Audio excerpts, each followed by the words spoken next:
Hello la populace. Mais à quoi qu'on jouait chez les Vikings? Sûrement aux jeux de Tafel.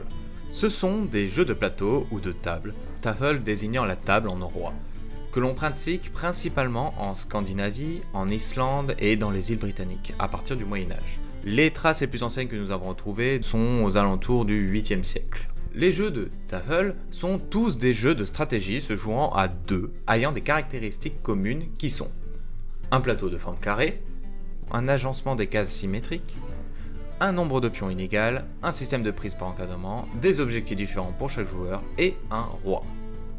Par contre, chaque jeu présente des dispositions, voire des règles propres. Voici quelques exemples de ces jeux. Le Hnefatafl peut être inspiré du latroncule romain. Il nous est connu pour avoir été cité dans plusieurs sagas. Nous ne connaissons pas les règles exactes, mais nous avons réussi à les reconstituer par l'archéologie expérimentale.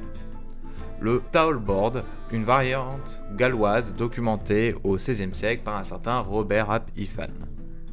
Nous avons également le Tablot, variation originaire de Laponie. Elle est documentée par un naturaliste suédois, Carl von Linné, en 1732.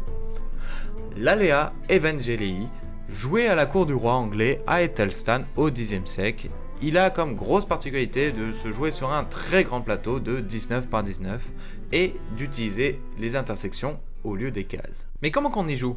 C'est assez simple. D'un côté, nous avons le roi et ses partisans, joués par le joueur défenseur, et de l'autre côté, les assaillants, joués par l'assaillant. L'objectif du défenseur est d'amener le roi à l'une des forteresses de coin pour qu'il soit évacué de la situation fâcheuse dans laquelle il se trouve. L'objectif de l'assaillant est de capturer le roi avant qu'il s'enfuit. Tous les mouvements se gèrent de manière orthogonale, comme la tour aux échecs. Pour capturer un pion, il faut l'encadrer avec deux autres pions. Le roi a la particularité que pour être capturé, il doit être encadré par 4 pions.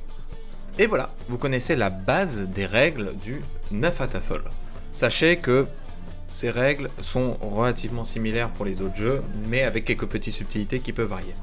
Nous n'avons même pas la certitude de leurs règles étant donné que ce sont des jeux assez anciens.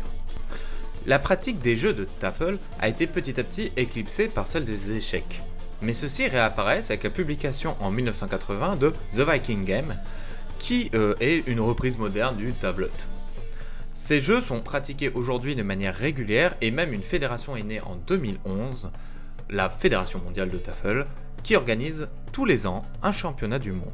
Petit point de culture, dans le roman Thud, des Annales du Disque Monde de Terry Pratchett, les nains pratiquent un jeu très proche des jeux de Tafel, nommé le Naffle Baffle Sniffle Whiffle Staffle, jeu au nom imprononçable.